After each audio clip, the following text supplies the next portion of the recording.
Discuss करेंगे microscopic form of Ohm's law.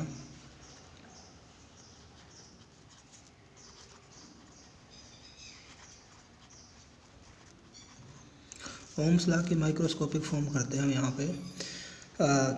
हमने relation निकाल लिया था v डिवाइड बाई जो I का जो रिलेशन आया था this is equal to ml divide by n e square a into tau. ये रिलेशन हमने डिराइव किया था ओम्स लॉ को। जब हमने डिराइव किया वेलोसिटी, ड्रिफ्ट वेलोसिटी और करंट के रिलेशन से, तो यहाँ पे जो v जो है v को हम पुट कर सकते हैं, v is equal to E into L put कर सकते हैं। I को हम उधर ले जाते हैं तो e इंटू एल जो आएगा this is equal to M L N E square A tau into में यहाँ पे I हो जाएगा। हम इसको ये राइट कर सकते हैं, यहाँ पे L से जो है L कैंसिल हो जाएगा और I डिवाइड बाई A जो टर्म है current per unit area of cross section, इसको बोलते हैं करंट डेंसिटी। करंट डेंसिटी तो E जो आएगा, यहाँ से हम डिस्कस करेंगे अभी करंट डेंसिटी को डिटेल में। तो E जो आएगा दिस इज इक्वल टू, और करंट डेंसिटी को हम लिखते हैं J से लिखेंगे इसको हम करंट डेंसिटी को। वेक्टर क्वांटिटी होती है, एक ऐसी क्वांटिटी है वेक्टर क्वांटिटी। तो यूनिट इसकी हो जाएगी, करंट डेंसिटी की जो यूनिट है एम्पियर, डिवाइड में एरिया है तो मीटर स्क्वायर, ऊपर आके पावर माइनस में हो जाएगी, ये इसकी यूनिट हो जाएगी। और डायमेंशनल फार्मूला अगर करंट डेंसिटी का हम राइट करें, dimensional formula for J current density के लिए, तो यहाँ पे मास की पावर तो 0 है, लेंथ की पावर यहाँ पे -2 है, T की पावर 0 और एम्पियर गिवन है तो एम्पियर की पावर 1। ये इसका डायमेंशनल फार्मूला हो जाएगा। तो यहाँ से हम जो है पहले फाइंड आउट कर लेते हैं, डेरिवेशन निकाल लेते हैं। तो ये हमारे पास आएगा m divide by n e square tau और I डिवाइड बाई A, इसको हमने J लिखा है। और ये जो टर्म थी हमारे पास, ये रजिस्टिविटी का फॉर्मूला है, तो ये रजिस्टिविटी हो जाएगा रो m divide by n square E square tau जो है हमारे पास, ये रजिस्टिविटी है। और ये हमारे पास है J current density. Vector quantity की फॉर्म में अगर राइट करें, हमें वेक्टर फॉर्म में ऐसे राइट करेंगे तो यहाँ से जो J आएगा this is equal to E divide by rho, और इसको हम राइट कर सकते हैं सिग्मा इंटू ई, यानी कि J जो आएगा this is equal to sigma into E आएगा। This is microscopic form of Ohm's law. ये हमारी माइक्रोस्कोपिक फॉर्म हो जाएगी ओम्स लॉ की। और जो रो यहाँ पे है, रो को बोलते हैं हम कंडक्टिविटी बोलते हैं। और रो जो है ये रेसिप्रोकल होता है किसका, रजिस्टिविटी का रेसिप्रोकल होता है, कंडक्टिविटी बोलते हैं इसको हम।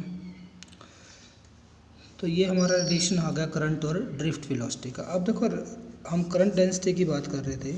जब भी किसी कंडक्टर में से करंट फ्लो करेगा, मान लो इधर पॉजिटिव चार्ज है और इधर नेगेटिव है, बैटरी की वजह से आया पॉजिटिव और नेगेटिव, तो इलेक्ट्रिक फील्ड की डायरेक्शन ये आएगी हमारी पॉजिटिव से नेगेटिव। तो यहाँ पे करंट डेंसिटी जो आएगी, ये इसका एरिया ऑफ क्रॉस सेक्शन हो गया जिसका एरिया A है। तो करंट डेंसिटी J जो आएगा वो हमेशा normal to the cross section of area आएगा, और यहाँ पे जो डायरेक्शन आएगी J की, वही डायरेक्शन आएगी जो इलेक्ट्रिक फील्ड इंटेंसिटी की डायरेक्शन होती है। तो ये थी हमारी माइक्रोस्कोपिक फॉर्म ओम्स लॉ की। नेक्स्ट टर्म जो हमारे पास है मोबिलिटी को हम म्यू से लिखते हैं, इलेक्ट्रिक मोबिलिटी। और मोबिलिटी का जो फॉर्मूला आएगा mu this is equal to drift velocity, magnitude ले लेते हैं पर unit applied electric field. Meaning जो हमारे पास मोबिलिटी होती है, मोबिलिटी जो है वो drift velocity, magnitude of drift velocity per unit electric field को बोलते हैं हम, magnitude of drift velocity per unit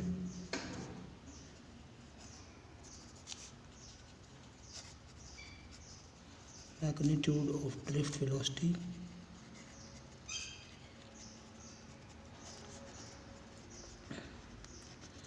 per unit electric field।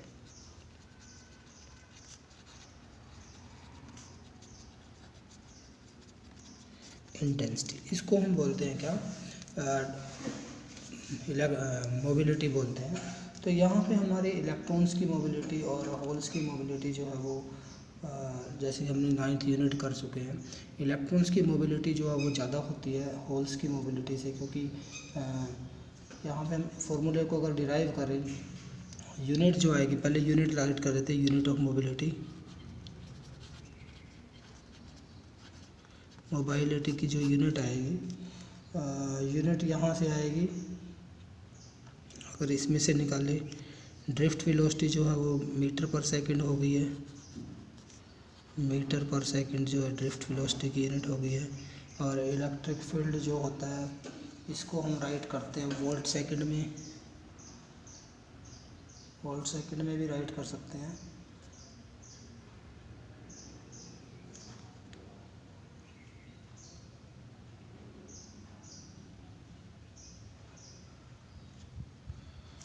क्योंकि ये जो इलेक्ट्रिक फील्ड है, वैसे तो इसको अगर न्यूटन में लिखना चाहे तो इलेक्ट्रिक फील्ड को न्यूटन पर कूलम बोलते हैं हम, ये भी हम इसको राइट करते हैं।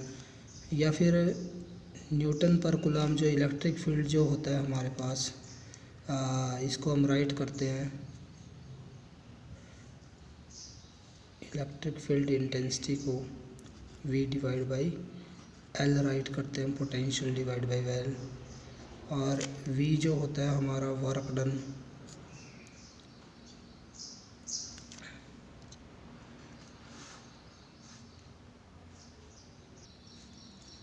चलो इतना लेंथी नहीं लेके चलते, हम इसको बिल्कुल शॉर्ट में करते हैं। तो म्यू की जो यूनिट आएगी, सिंपल वे में अगर यूनिट राइट करें हम इसकी, जो हमारी यूनिट आएगी वो आएगी यहाँ से metre square divide by volt second, ये इसकी यूनिट आएगी। मीनिंग मीटर स्क्वायर पर वोल्ट पर सेकंड, ऐसे हम इसकी यूनिट राइट करेंगे। और प्रैक्टिकल यूनिट देखें हम अगर इसकी,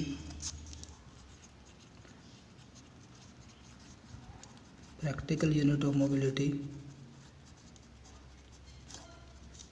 प्रैक्टिकल यूनिट, क्योंकि प्रैक्टिकल पर्पज़ में हम जो है स्मॉल कंडक्टर्स की बात करेंगे यहाँ पे, इसलिए हम इसको सेंटीमीटर में लेके चलेंगे, सेंटीमीटर स्क्वायर पर वोल्ट पर सेकंड, ये इसकी यूनिट आ जाएगी मोबिलिटी की। और अगर हम फार्मूला डिराइव करें यहाँ से, फार्मूला क्या आएगा, और मोबिलिटी हमेशा पॉजिटिव लेनी है हमें, मोबिलिटी कैसी आएगी, पॉजिटिव आएगी, मोबिलिटी को हमें पॉजिटिव लेना है।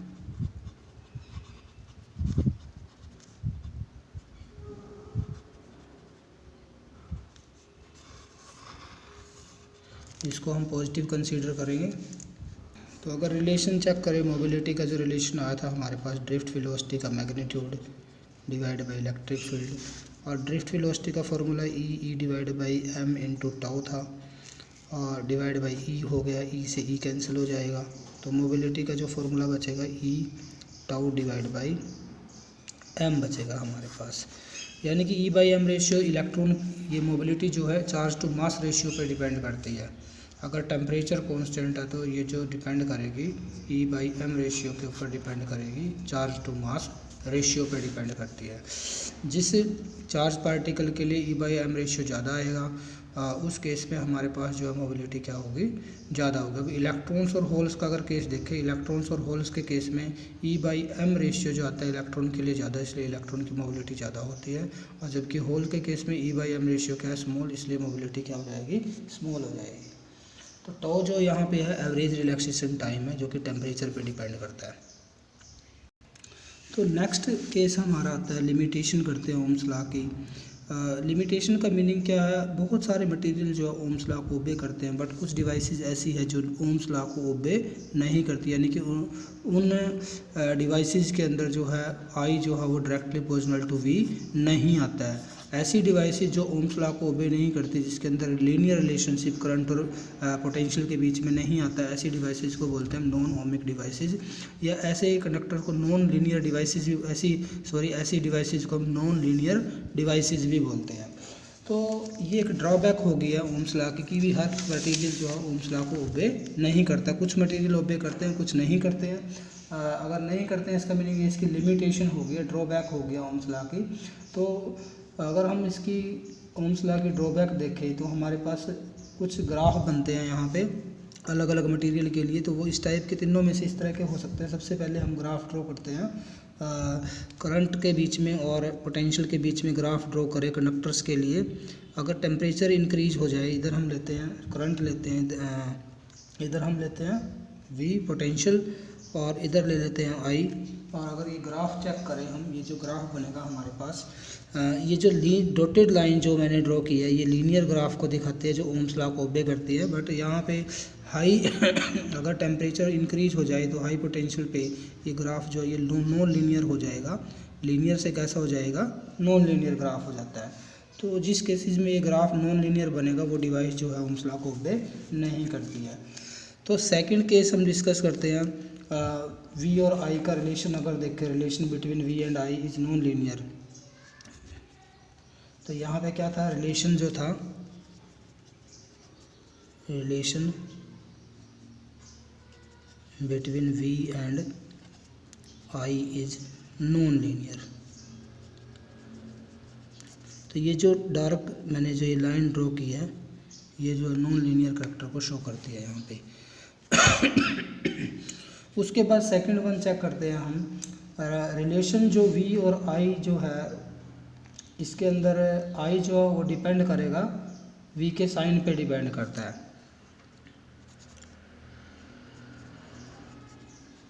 I depends on the sign of V के साइन पे डिपेंड करेगा। अगर हम ज़्यादातर सेमीकंडक्टर्स की बात करें, in case of semiconductor,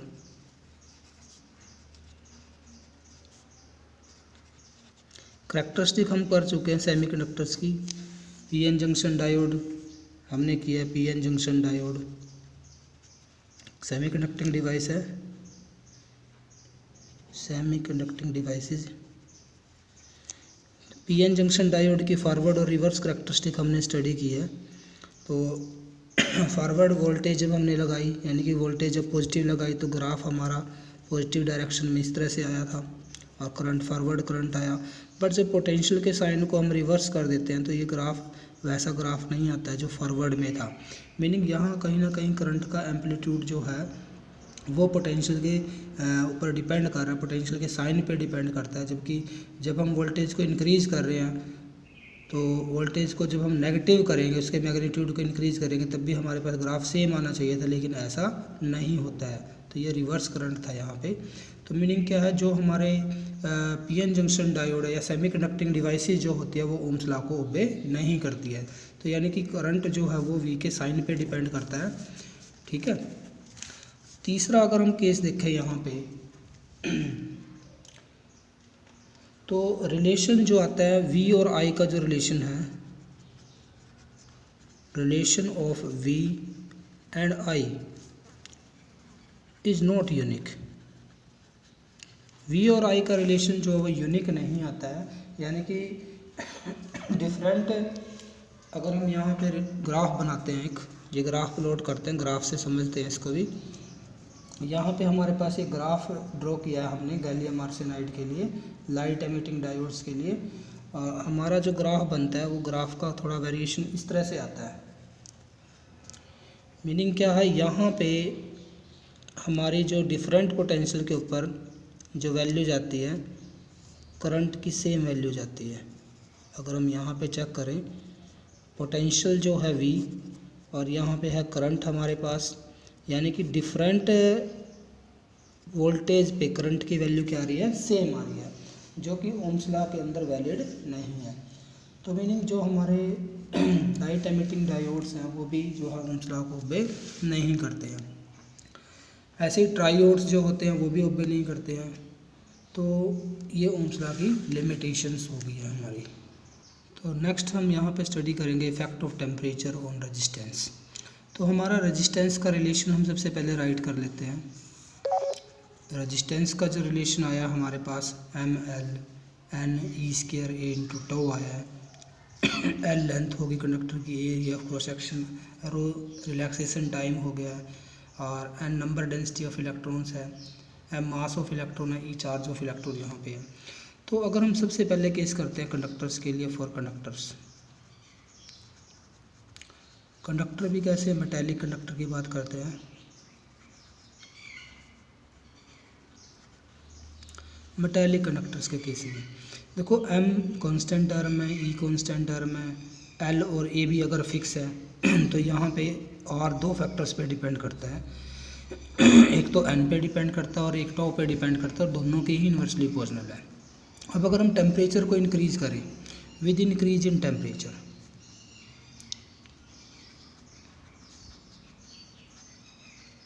temperature को इंक्रीज़ करने से जो n के ऊपर जो इफेक्ट रहेगा, पहले n के ऊपर इफेक्ट देखते हैं हम। नंबर डेंसिटी ऑफ इलेक्ट्रॉन जो है वो does not change appreciably, n does not change एप्रिसिएबली।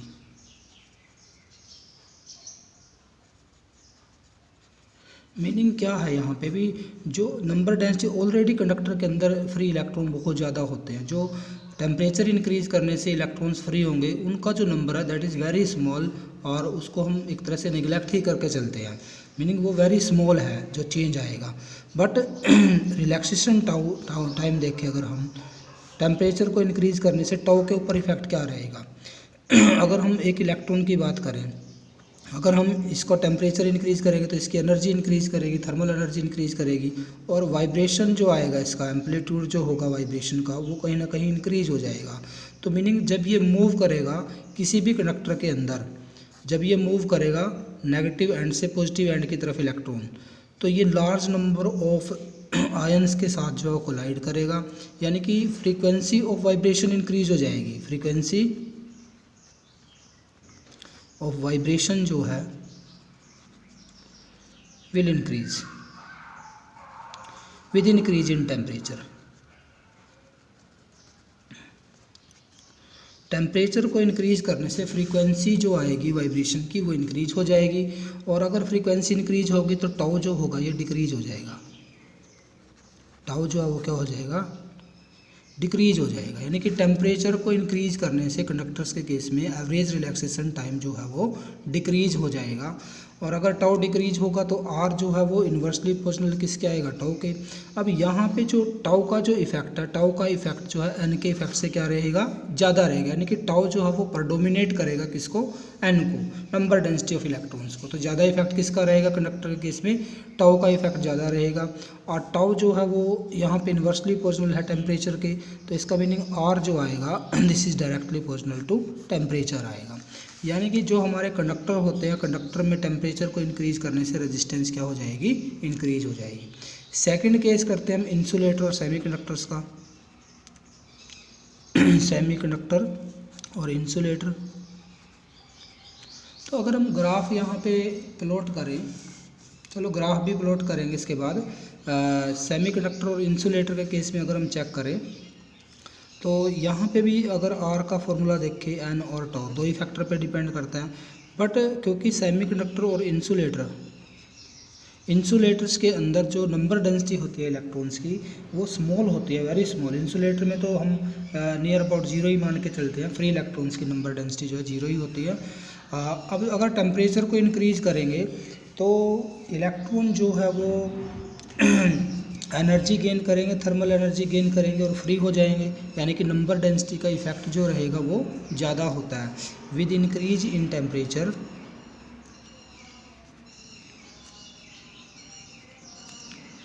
An increase हो जाएगा। अब यहाँ पे एन जो है प्रेडोमिनेट करेगा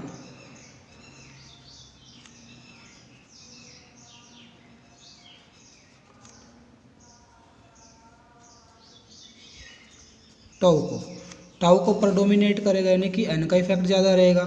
तो रेजिस्टेंस जो है इन्वर्सली प्रोपोर्शनल टू एन है।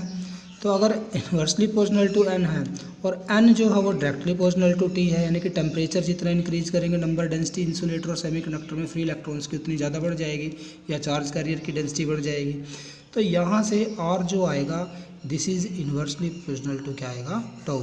यानी कि सेमीकंडक्टर और इंसुलेटर्स के अंदर जो रेजिस्टेंस है वो टेम्परेचर के क्या होगी, इन्वर्सली प्रोपोर्शनल होगी। तो इस तरह से हम ये फॉर्मूले राइट कर सकते हैं, और इसी के बेस पे हम एक और फार्मूला निकाल सकते हैं यहाँ से।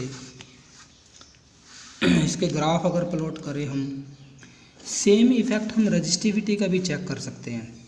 तो अगर हम सबसे पहले कंडक्टर्स के अंदर बात करें रजिस्टिविटी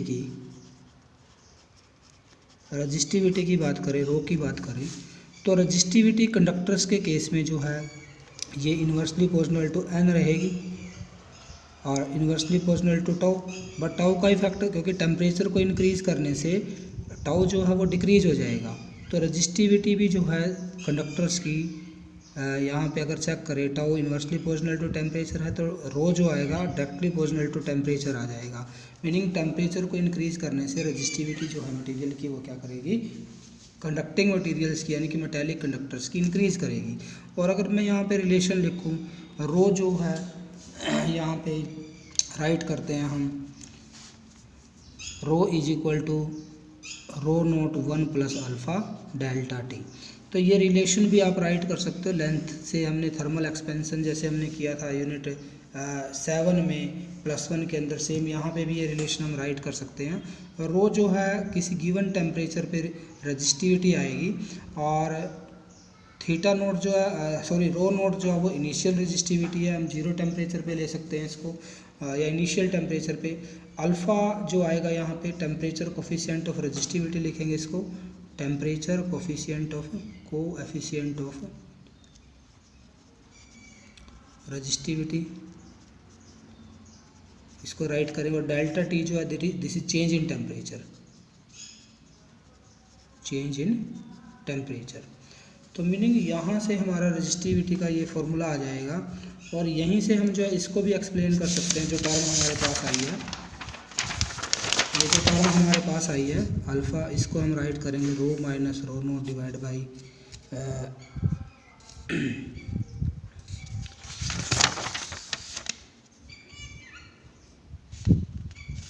रो नोट डिवाइड में आ जाएगा इनटू डेल्टा टी। ये सेम वैसे ही है जैसे हमने लेंथ के केस में निकाला था, लीनियर एक्सपेंशन कोफिशिएंट। तो अल्फ़ा जो आएगा coefficient of resistivity, this is equal to change in resistivity per unit original resistivity per degree change in temperature. तो ये हमारा क्या आ गया, coefficient of temperature coefficient of resistivity आ गया, टेम्परेचर कोफिशिएंट ऑफ रजिस्टिविटी।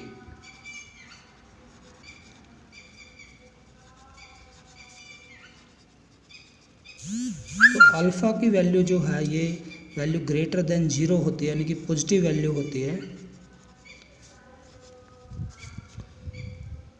और मेटेलिक कंडक्टर्स के लिए जो वैल्यू है हमारी ये कैसी होती है, पॉजिटिव वैल्यू है। और जबकि अगर हम इंसुलेटर लेते हैं, फॉर इंसुलेटर्स और सेमी कंडक्टर्स, रो जो होता है this is less than 0, meaning negative होता है। तो इंसुलेटर के केस में जो रजिस्टिविटी है वो टेम्परेचर के साथ क्या करेगी, इन्वर्सली प्रोपोर्शनल होगी, यानी कि डिक्रीज़ करती है। तो सॉरी ये मैंने रो राइट कर दिया यहाँ पे, ये हमारे पास अल्फ़ा राइट करना था। अल्फ़ा जो है this is less than 0, negative होता है। किसके लिए नेगेटिव है, इंसुलेटर और सेमीकंडक्टर्स के केस में। अल्फ़ा मेटल्स के केस में अल्फ़ा की जो वैल्यू होती है नियर अबाउट हम लेके चलते हैं 4 × 10⁻³ यूनिट। तो टेम्परेचर की यूनिट आएगी पर डिग्री सेल्सियस। ये जो है ये हमारी वैल्यू होती है अल्फ़ा की। किसके लिए वैल्यू है, ये मेटल्स के लिए वैल्यू है, मेटेलिक कंडक्टर्स के लिए।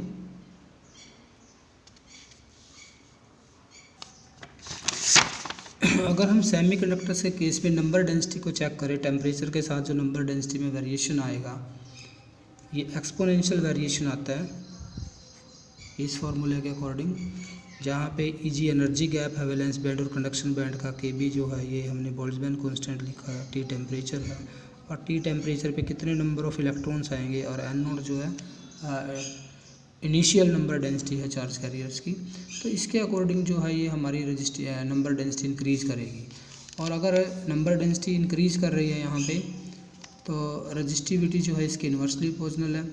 तो रजिस्टिविटी का रिलेशन जो आएगा रो जो टेम्परेचर के साथ आएगा, इनिशियल रजिस्टिविटी अगर रो नोट है तो यहाँ पे माइनस की जगह ये क्या हो जाएगा, पॉजिटिव साइन हो जाएगा। तो हम इसको ऐसे राइट करेंगे।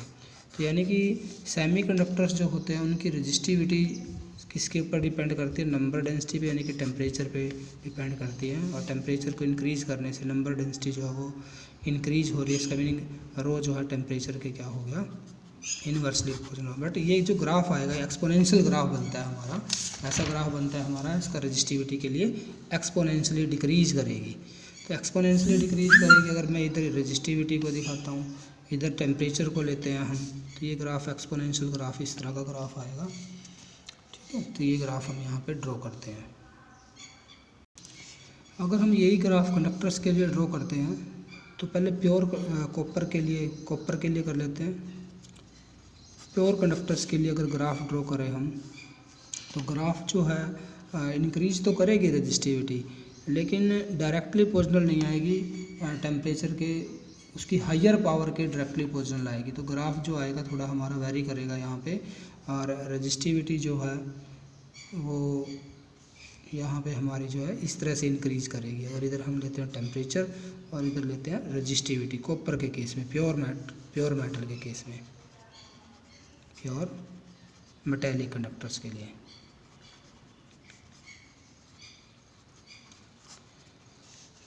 तो मीनिंग क्या, प्योर मेटेलिक कंडक्टर के केस में नॉन लीनियर करैक्टर यहाँ पे रजिस्टिविटी का आता है। कैसा करैक्टर आता है, नॉन लीनियर करैक्टर। कैसा करैक्टर आया यहाँ पे हमारा, नॉन लीनियर करैक्टर आया है रजिस्टिविटी के लिए। अगर हम ग्राफ एलॉयज़ के लिए ये ग्राफ ड्रॉ करते हैं, तो एलॉय जो होते हैं वो एक तरह से क्या हो गया, जैसे हम नाइक्रोम की बात करते हैं, निक्रोम की बात करते हैं। निक्रोम जो है एक एलॉय होता है निकिल का, alloy of nickel.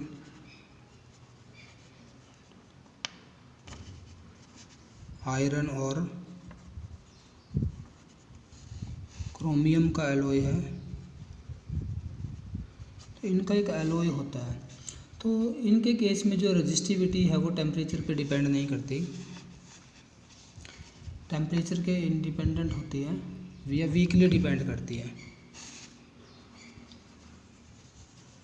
Resistivity of alloys, पढ़ चुके आप एलॉय क्या होते हैं, हैज वीक डिपेंडेंस ऑन।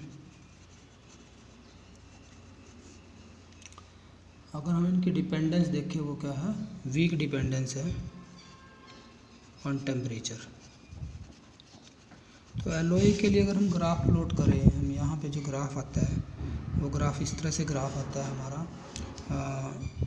तो यहाँ पे टेम्परेचर बहुत ज़्यादा, या 200 केल्विन में लिया हुआ temperature, 400 kelvin and 600 kelvin, 800 kelvin. और रजिस्टिविटी जो है वो माइक्रो में लेते हैं हम, रजिस्टिविटी माइक्रो ओम सेंटीमीटर में, माइक्रो ओम सेंटीमीटर। तो ये जो वैल्यू है यहाँ पे अगर हम चेक करें, जब हम टेम्परेचर को इंक्रीज़ कर रहे हैं तो रजिस्टिविटी इंक्रीज़ तो कर रही है लेकिन वीक डिपेंडेंस है। बट टेम्परेचर को जब डिक्रीज़ कर देंगे, जब टेम्परेचर को हम एब्सोल्यूट जीरो टेम्परेचर पे ले आए, यानी कि 0 केल्विन टेम्परेचर पे ले आए, तब भी एलॉयज़ की कुछ ना कुछ रजिस्टिविटी रेजिडुअल रह जाती है, यानी कि इनकी रजिस्टिविटी जीरो नहीं होती है। जबकि कंडक्टर्स के केस में जीरो टेम्परेचर पर रजिस्टिविटी क्या हो जाती है, जीरो। तो एलॉय जो होते हैं, एलॉय की जो रजिस्टिविटी है ऑलरेडी बहुत ज़्यादा रजिस्टिविटी होती है एलॉयज़ की। Due to this reason change in resistivity with temperature is very small and negligible small, you can see negligible small. That is why we use standard resistor wire made up of alloys. Standard resistor wire is made up of alloys. Alloy कौन से use करते हैं हम, nichrome use कर सकते हैं, मैग्नीन use कर सकते हैं।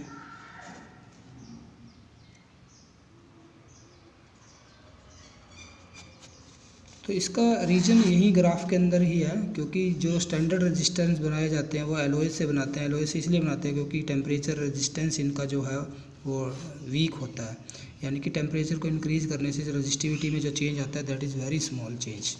ऑलरेडी इनकी रजिस्टिविटी जो है वो हाई होती है इसलिए। तो ये हमारा ग्राफ जो है किसके लिए बन गया है, ये ग्राफ हमने एलॉय के लिए ड्रॉ कर दिया है। तो ये था डिपेंडेंस डिफरेंट मटेरियल की रजिस्टिविटी और रेजिस्टेंस टेम्परेचर के साथ कैसे वेरी करती है। नेक्स्ट हमारे पास मटेरियल होते हैं, जैसे हम रजिस्टर पढ़ते हैं ऐसे हमारे पास थर्मिस्टर्स भी होते हैं। थर्मल रजिस्टर यानी कि थर्मल हीट के ऊपर जिनकी रेजिस्टेंस जो है वो रैपिडली चेंज हो जाती है। थर्मल रजिस्टर जो होते हैं एज ए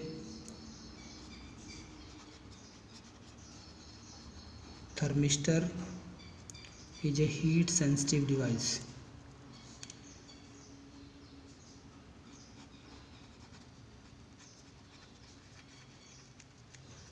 हीट सेंसिटिव डिवाइस होती है उस रजिस्टिविटी changes rapidly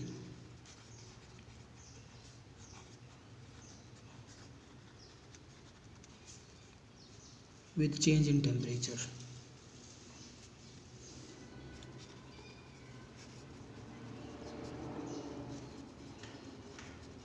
मीनिंग ऐसी हीट सेंसिटिव डिवाइस जिनकी जो रजिस्टिविटी है टेम्परेचर के साथ रैपिडली एकदम से इंक्रीज कर जाती है, तो एकदम से चेंज हो जाती है। चेंजेस है, इंक्रीजेज नहीं है। यहाँ पे हमने क्या लिखा है, sensitive device changes rapidly with change in temperature, यानी कि इंक्रीज भी कर सकते हैं और डिक्रीज भी कर सकते हैं, दोनों इफेक्ट हो सकते हैं। टेम्परेचर कोफिशिएंट जो आएगा थर्मिस्टर्स के लिए दैट इज़ वेरी हाई। तो अल्फ़ा जो है temperature coefficient of resistivity is very high for thermistors. Temperature coefficient इनका बहुत हाई होता है और अल्फ़ा जो होता है वो पॉजिटिव भी हो सकता है और नेगेटिव भी हो सकता है। मीनिंग अल्फ़ा जो है इनके लिए पॉजिटिव और नेगेटिव दोनों वैल्यू पॉसिबल है थर्मिस्टर्स के लिए। और मीनिंग इनकी रजिस्टिविटी इंक्रीज भी कर सकती है और डिक्रीज भी कर सकती है। तो थर्मिस्टर जो है ज़्यादातर किससे प्रिपेयर किए जाते हैं, ऑक्साइड से प्रिपेयर किए जाते हैं। Thermistors are prepared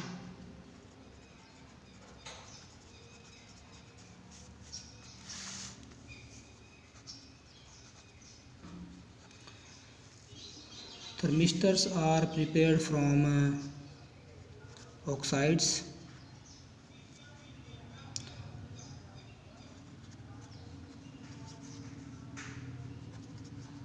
of various metals। Metal के ऑक्साइड से जो है हम इनको प्रिपेयर करते हैं, जैसे कि एग्जाम्पल अगर देखें हम निकिल है, आयरन है, कॉपर है,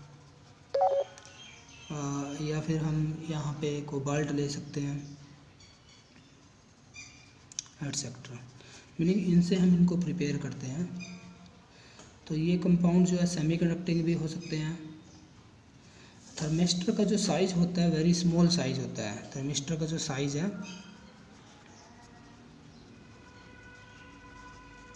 इज़ वेरी स्मॉल साइज़ होता है इनका। तो इनको हम बीड्स की शेप में, बीड्स देखे होंगे आपने मन के जो होते हैं, डिस्क की शेप में या फिर रोड शेप्स के हम इनको बना सकते हैं। और साथ में एक पेयर लगा होता है प्लेटिनियम की लीड्स का, अटैच किया जाता है इनके दोनों एंड पे थर्मिस्टर्स के इलेक्ट्रिकल कनेक्शन के लिए। मीनिंग अगर हम इसको रोड शेप का बनाते हैं, सपोज करो ये रोड शेप का बना दिया हमने, सिलेंड्रिकल बना दिया है, और दो हम इसकी क्या लगाएंगे, लीड्स लगाएंगे। ये लीड्स जो लगी हैं, ये लीड और ये लीड, ये दोनों हमने किस मटेरियल से लगाई होती है, प्लेटिनम से लगाई होती है। ये प्लेटिनम की लीड्स है, ये प्लेटिनम लीड्स होती हैं। बीड्स की शेप में, मनके की शेप में भी हो सकते हैं, डिस्क की शेप में भी हो सकते हैं, और ये हमारे पास है रोड की शेप में भी होते हैं। तो थर्मिस्टर जो होते हैं उनकी रेजिस्टेंस की जो रेंज है, अगर रेजिस्टेंस की रेंज चेक करें, रेंज ऑफ रेजिस्टेंस, इनकी रेजिस्टेंस की जो रेंज होती है वो 0.1 ओम से लेके 10⁷ ओम तक हो सकती है। थर्मिस्टर बनाया वो किस मटेरियल से बनाया है, उनके कंपोजिशन पे डिपेंड करता है। इसको हम बहुत बड़ी रेंज पे टेम्परेचर की यूज़ कर सकते हैं थर्मिस्टर्स को। तो अगर हम यहाँ पे देखें थर्मिस्टर जो होते हैं वो कैसे डिफरेंट होते हैं ऑर्डिनरी रेजिस्टेंस से कैसे अलग होते हैं। Difference between thermistor and resistors. इनमें अगर हम ऑर्डिनरी रजिस्टर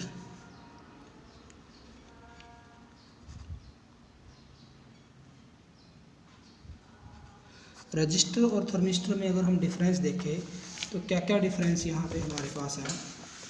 सबसे पहले अगर हम बात करें रजिस्टर की जो रेजिस्टेंस है वो टेम्परेचर के साथ रैपिडली वेरी करती है और टेम्परेचर कोफिशिएंट जो रजिस्टिविटी का होता है वो वेरी हाई होता है और temperature coefficient of resistivity of thermistor can be both positive and negative. तो एक तरह से हम ऊपर डिस्कस कर ही चुके हैं कि थर्मिस्टर्स का जो चेंज आता है रजिस्टिविटी में रैपिड चेंज होता है, रैपिड चेंज इन रजिस्टिविटी। और दूसरा जो है टेम्परेचर के साथ विद टेम्परेचर, और दूसरा जो है अल्फ़ा जो होता है पॉजिटिव और नेगेटिव दोनों पॉसिबल है। तो ये इसका डिफरेंस हो गया। इम्पोर्टेंट एप्लीकेशन देखें अगर हम कहाँ कहाँ हम इनको यूज कर सकते हैं। एप्लीकेशन क्या है इसकी, थर्मिस्टर जो होते हैं स्मॉल टेम्परेचर को डिटेक्ट करने के लिए यूज होते हैं, to detect small temperature changes.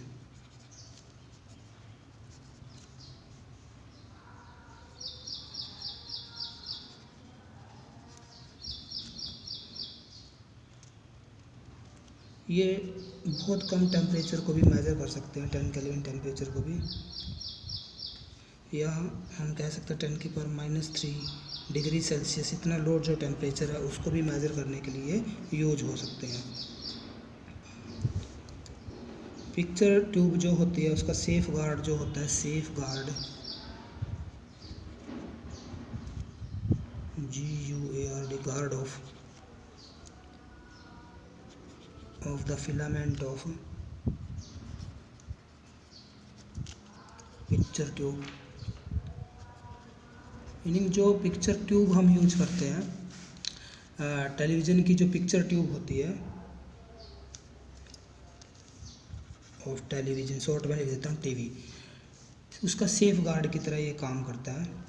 यानी कि जो करंट में जो वेरिएशन आता है उसको ये क्या करता है, कंट्रोल करता है।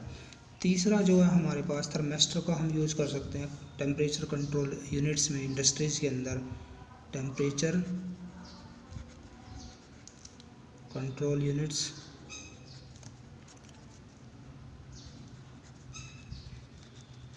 इन इंडस्ट्री के अंदर टेम्परेचर कंट्रोल यूनिट्स की तरह में इसका यूज करते हैं हम। जैसे हमारे पास जनरेटर होते हैं, जनरेटर्स, ट्रांसफार्मर या फिर इलेक्ट्रिक मोटर जो होती है, इनके अंदर भी इसका यूज़ होता है। किसको, टू प्रोटेक्ट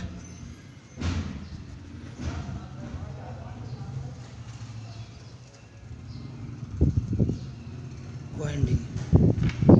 मीनिंग जो वायर्स होती है, जो वाइंडिंग होती है इनकी, जनरेटर की ट्रांसफार्मर की या मोटर्स के अंदर, उसको हम हीट से प्रोटेक्ट करने के लिए हम इसका यूज़ करते हैं।